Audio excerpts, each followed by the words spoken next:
अंग से बहते मवाद के बावजूद कोड़ी कौशिक की वासना खत्म नहीं हुई थी। अपनी पतिव्रता पत्नी से बोला, सुनो, जब से मैंने उस वैश्या को देखा है मेरे हृदय में बस गई है।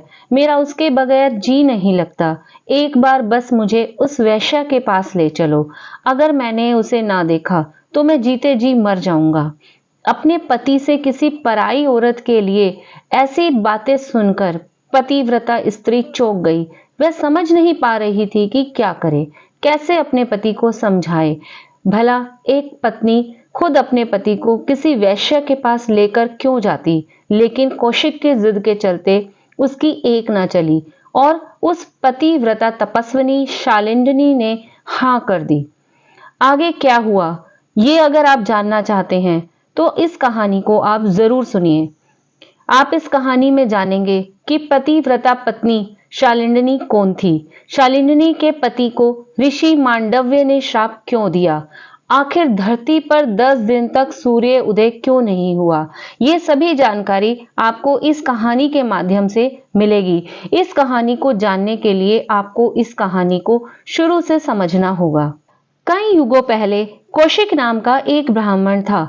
बताया जाता है कि कुष्ठ रोगी कौशिक अपने पुराने जन्म में किए गए पापों का फल भुगत रहा था। इस जीवन में उसके अंग अंग से मवाद बहता, किसी दीनहीन जैसी दशा थी उसकी।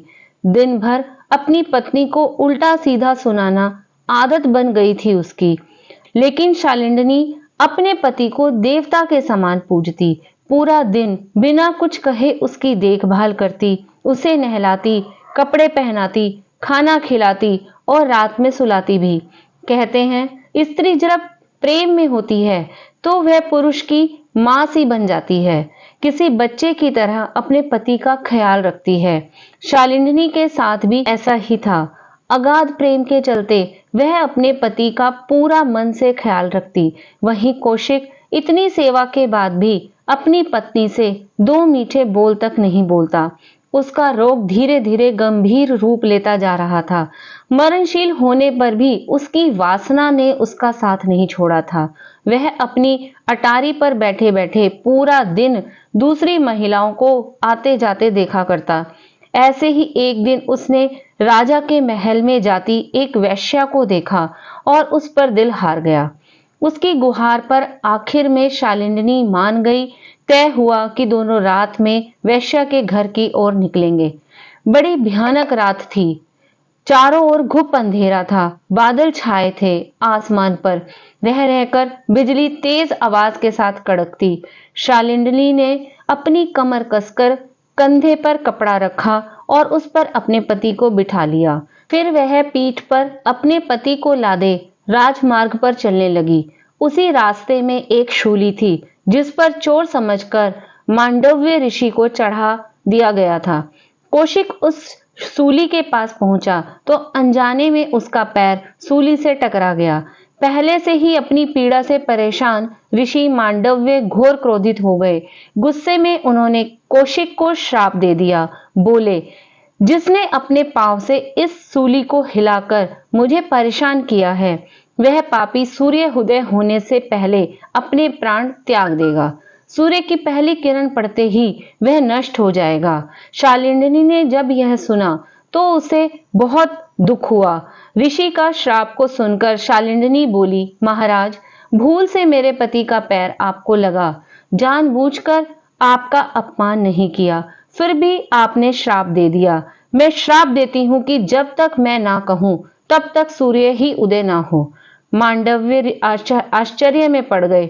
उन्होंने कहा, तुम इतनी बड़ी तपस्विनी हो कि सूर्य की गति को रोक सकती हो। शालिंदिनी बोली, मैं तो भगवती की शरणागत हूँ। वह मेरे पति व्रत धर्म की रक्षा करेंगी। और सच में अगली सुबह नहीं हुई। सूर्य देव की गति रुक गई। 10 दिन बीत गए लेकिन सूर्य नहीं निकला। धरती त्राही त्राही करने लगी। स्वर्ग में बैठे देवगण बहुत ही परेशान हो गए। सोचने लगे कि यदि सूर्य ना उगे तो ऋतुएं कैसे आएंगी, फसलें कैसे उगेंगी, पेड़ पौधों को सर्वनाश से कौन बचाएगा, वर्ष और संवत्सर का पता कैसे चलेगा, पवित्र यज्ञ कैसे होंगे, आखिर इस जगत का क्या होगा। देवताओं की परेशानी सुन प्रजापति ब्रह्मा बोले, पतिव्रता का तेज ही ऐसा है, सूर्य उदय नहीं होगा। हाँ, लेकिन एक रास्ता है।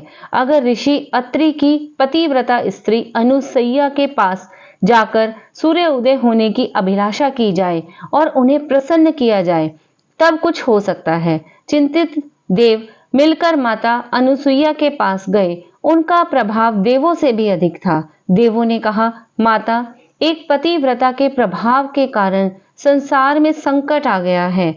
आपसे ज्यादा योग्य संसार में कोई और स्त्री नहीं होगी जो एक पतिव्रता शालिनी को समझाकर उसका क्रोध शांत कर सके। उनसे याचना की, पहले की तरह सूर्य उगने में मदद कर दीजिए। माता अनुसुईया देवताओं की प्रार्थना सुनकर शालिनी के पास गई और कहा, मैं भी तुम्हारी तरह ही पतिव्रता स्त्री हूँ। तुम सूर्य उदय करा दो। मैं वचन देती हूँ, तुम्हारे पति के प्राण त्याग करते ही अपने पतिव्रत से ही मैं उन्हें जीवित और स्वस्थ कर दूंगी। उनका रोग भी समाप्त हो जाएगा। वे देवताओं के जैसे अजर अमर हो जाएंगे। माता अनुसुईया से आश्वासन मिलने के बाद ही शालिनी ने सूर्य को उदय होने दिया। यह तपस्विनी शालिनी का तेज था कि उसने कहा, और 10 दिन तक सूर्य की एक किरण भी धरती पर नहीं पड़ी। सूर्य उदय के साथ ही मांडव्य के श्राप के कारण उनका पति मर गया। अनुसुईया जी ने सूर्य का आह्वान करते हुए कहा कि मेरे पति व्रत में यदि शक्ति है तो आप इस मृत पुरुष को पुनः जीवित कर और स्वस्थ कर दीजिए और 100 वर्ष तक सुखद गृहस्थ जीवन का आशीर्वाद प्रदान करें। मांडव्य के इस अपने अहं का प्रश्न बना लिया और बोले, मेरे श्राप को कोई काट नहीं सकता। इसे जीवित करने का प्रयास करना व्यर्थ है। अनुसुईया जी ने भगवती का स्मरण किया। माता, मेरी लाज रखकर मांडव्य का अहंकार चूर करे। अनुसुईया माता की स्तुति करने लगी। माता वहां प्रकट हुई और कौशिक को जीवन और स्वास्थ्य प्रदान किया। मांडव्य का अहंकार समाप्त हो गया। मांडव्य बोले, आज मैंने 2 पतिव्रता नारियों की शक्ति देख ली है।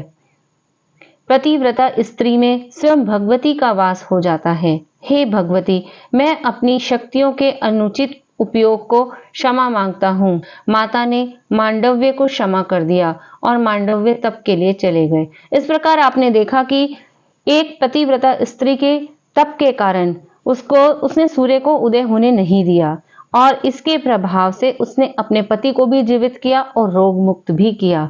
ये एक सच्ची कहानी है जो हमने आज आपको सुनाई है। अगर आपको इसी तरह की कहानियां और जानना चाहते हैं तो आप हमारे साथ जरूर जुड़िए। हमारे चैनल को लाइक और सब्सक्राइब जरूर करें। धन्यवाद।